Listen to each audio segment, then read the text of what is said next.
I reattached the dial light shade. As you can see, this is one.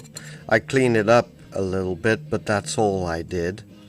And I think you remember that one of the studs to which this shade is attached to, which is this one and this one, well, this one particularly was broken off. In fact, it was still stuck in the shade. So what I did was I very carefully pried it loose from the shade, and then I resorted to using superglue gel, which dries a little bit slowlier than the regular superglue. And I simply glued back the stud to the cabinet. So that's okay. Now, this shade was attached with those hateful little clips like these. Yeah. I guess back in the days they used those clips because in the factory it was probably easy to mount. You know, you just slid on this shade over the pins, and then you just slipped one of these clips over the stud, gave it a good push, and there you go, the shade was attached. Now, these clips are particularly destructive because, as you can see, they have little teeth, and these little teeth bite into the material to which they are clipped to, which is fine if you want to attach it and never again release it. But the day comes, like today, where you need to release this shade to repair the cabinet, and you need to release those infernal little clips. So what am I going to do with them? Well, I'm going to use them once more, but with one big difference. I'm going to bend up these teeth of those clips in such a way that they slide over these studs freely, and I can slide them off again. And then I'm going to attach them with a drop of mild glue. You know, a kind of glue you can always release if you need to, with the help of a little heat and maybe acetone. So that's what I'm going to do. I'm going to put them back for the sake of authenticity, but that's it. You know, I'm not going to use them for what they were originally designed for. Okay, so then you have another kind of clips, which are these.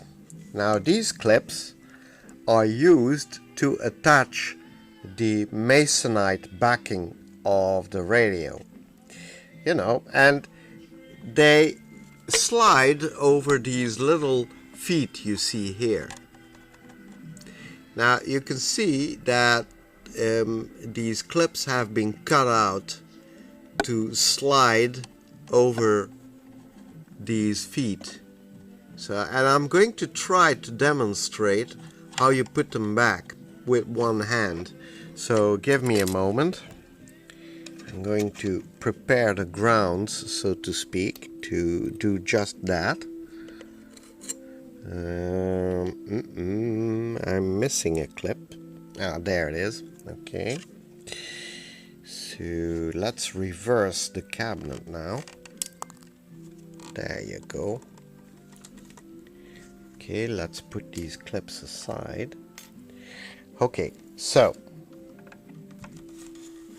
if you take a good look at these cutouts in the cabinet, this one, for example, then you see, if you look along the side of it, it has a slight indentation right here. Yeah. And it has another indentation here. Okay. So let's just take one of these clips. Now you see that the clip has been cut out a little bit wider at the top than at the bottom. And it works like this. You press down on it like this, and then you push it all the way back, but slowly, carefully. There you go. You see? So it clips on like that.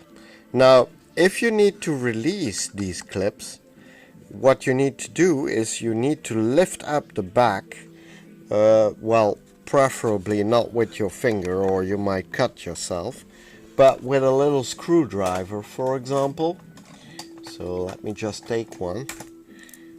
You take a little screwdriver, you pry the screwdriver under it, like this, and then you just push gently forward, like this. Okay, so now the back of the clip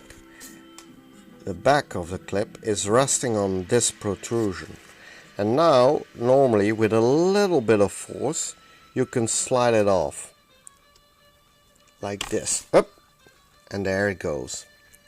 So as you can see, it's quite easy to get them on and off. Now the thing is that they scratch the Bakelite pretty bad. So if you're going to put them on, or if you're going to pull them off, you should do it as little as possible, because like I said, they do damage the Bakelite.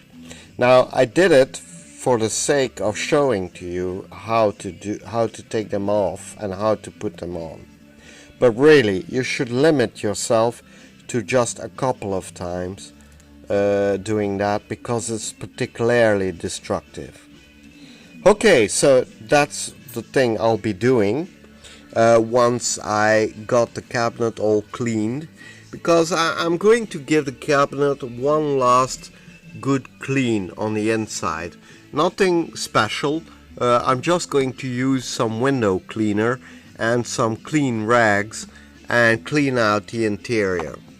You know, because once I remount the chassis, if everything goes well, this radio won't be opened again for quite a number of years. And well, I don't want the feeling of knowing that if somebody would ever open it up again for servicing or whatever, that I leave it like a pigsty. So yeah, I'm going to clean it. Okay, so what next? Okay, here you have the pointer for the dial, and as you can see, the red of the dial pointer is, well, is damaged. So that's the next thing I'm going to repair.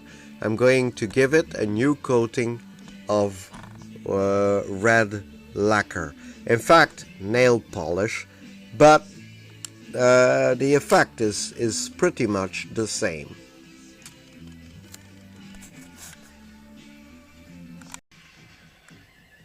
The Aristona uses an interesting feature to project light from the dial light onto the backlight for the dial plate. And it's a piece of glass which has been chiseled in the shape of a prism. Well, at least part of it. If you look at it from the side, you see that it has one beveled edge. Now, the way it works, although it may seem a little bit counterintuitive, is that you put this prism in front of the light like this, yeah, with the beveled edge pointing downward. And what happens is really it's all physics actually, is that the light is reflected up when it hits this prism from the side. So when light,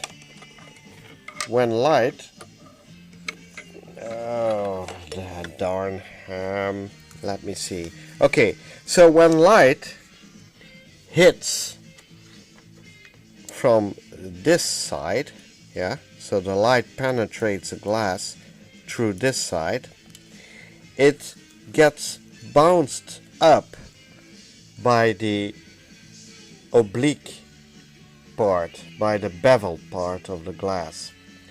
And the reason for that is, as far as I understand, is because the boundary between the glass and the air forms a refractive surface, which means that the light is bent practically in a 90-degree angle upwards. And so when the light enters where my thumb is, or yeah, so where the light enters here, this side, it gets reflected on this beveled edge, this side, and it moves upward, and it in fact exits the glass through this side. So this side, really, this is where the light exits. So it's a very interesting feature, and it's completely made out of glass. Now I think originally it must have been mounted into the radio with 2 points of glue, and in fact if you look carefully at the glass surface, you can still see 2 spots where there must have been glue applied to the glass. Yeah, so the problem is though that if I decide to glue back the prism as it must have been glued originally, and for one reason or another it should be cleaned again to permit it to reflect light fully, then, well, if it's mounted with glue, that's a problem. So I'm kind of undecided how I will attach the prism to the cabinet. Actually, the way it is set into the cabinet is like this.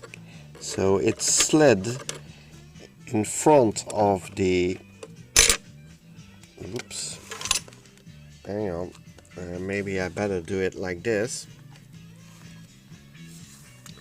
So the way it is mounted is it is slid in front of,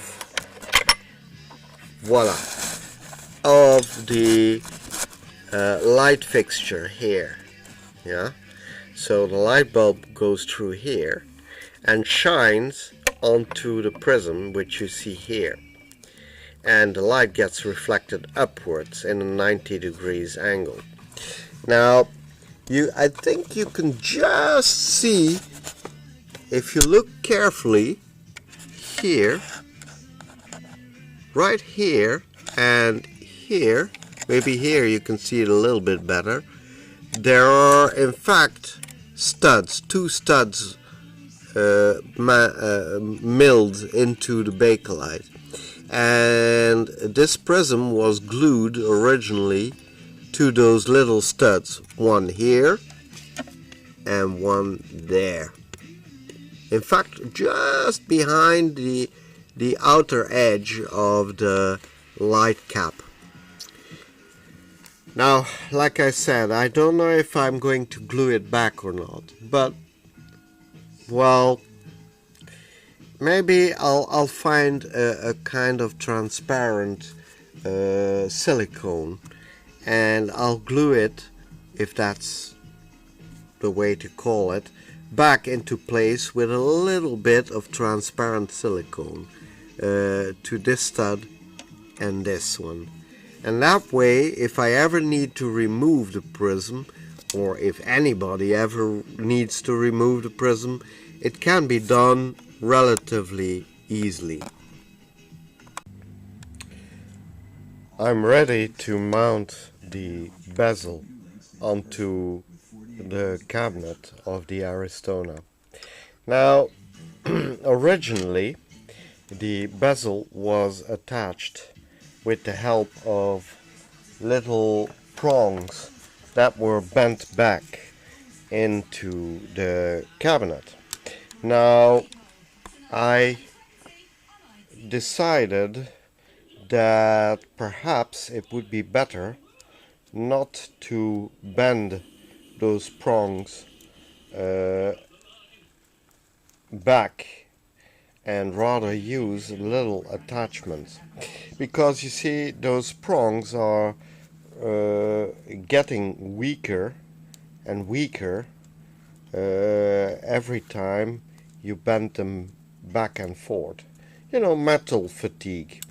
So instead of bending them like somebody would usually do, I suppose, I'm going to use little attachments. In fact, the ones you see lying here. Now, if you're wondering what those are in fact stripped contacts like these. Well, you can buy them in any shop. They don't cost that much.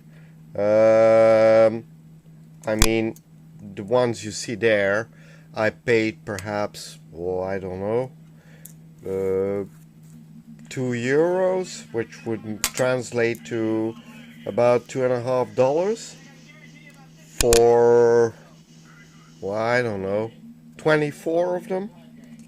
They are in fact 4mm screwable contacts. You see it there. Now,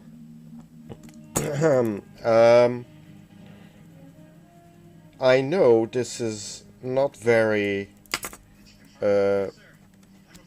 well, this is rather irregular to use this kind of method, but well, all things considered, hang on, I'm going to put down the camera for a moment.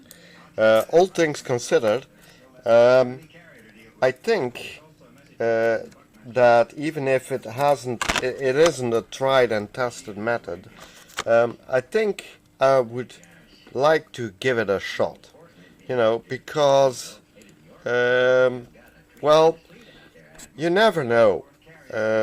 Maybe I would have to release the bezel in the future to do something to the front of the radio or something like that, or maybe the bezel would need to be cleaned again, and in that case, if I use the prongs the way they were used, I would have to bend them open again, and well, like I said, they would suffer metal fatigue. And there you go. The bezel is attached, the front of the radio is attached, and the dial plate is attached. Okay, I realize I still have to mount the chassis and mount the knobs, but as far as I can tell, it looks really nice. Okay, so it isn't perfect. There's still a little bit of work to do here and there. Well, you know, the thing is, this isn't really an accurate machine or anything. This is really, well, how should I say? Well, this is an old radio, so it wasn't machined or tooled to be really precise. So unfortunately, you know, the bezel, if you look at it closely, so the bezel has a little bit of exterior bend here. So if you look at it closely, you see there's a tiny gap here, and there's the same tiny gap here. Yeah, and I think the bezel was simply machined that way, and well, I suppose I could try to bend it back a little bit, but I'm afraid of doing so because the bezel is already pretty weak actually, so I don't really want to damage it. So there you go. This is the final result concerning the exterior. Oh yeah, and just to show you, I attached the bezel like I said I would with those little attachment points. You see one here, then you see one over there, then there's one here, and then two more there. Yeah, and the system works reasonably well, although when you do it this way you actually need to do it in 2 times. So you attach the bezel first with those little attachments, and then you press down on each part of the bezel and tighten them down again, you know. So you have to do it in 2 moves really to get the bezel flush with the front panel. But once you did that, it's okay. And as you can see, the cut I made for the new front panel is reasonably accurate, considering I didn't use any machining tools or stuff like that. It's pretty much the way it should be. So what's the conclusion? Well, I also waxed the outside. Okay, I handled it with my fingers, which means that there are plenty of spots, but you know, giving it a little bit of a rubbing takes care of that, you know. There you go. So, and as you can see the reflection of my hand in the side of the bakelite, you see.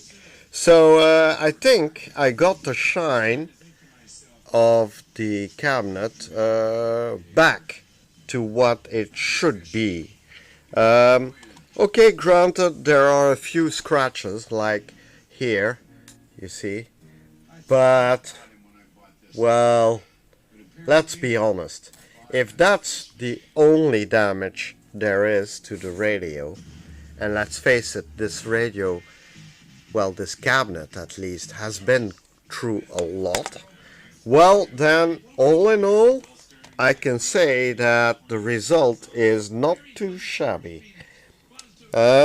There is, unfortunately, one more thing I need to do. Oh yeah, before I mention that, I also gave those attachments for the back of the cabinet a good rubbing with metal polish, and as you can see, they are copper colored. So that's a nice little touch. Anyway, what was I going to say? Oh yeah, there's one more thing that, well, I'm going to attempt to do, which is that, as you can see, originally there was red lettering on the dial, on the tuning dial. Unfortunately, most of them faded away.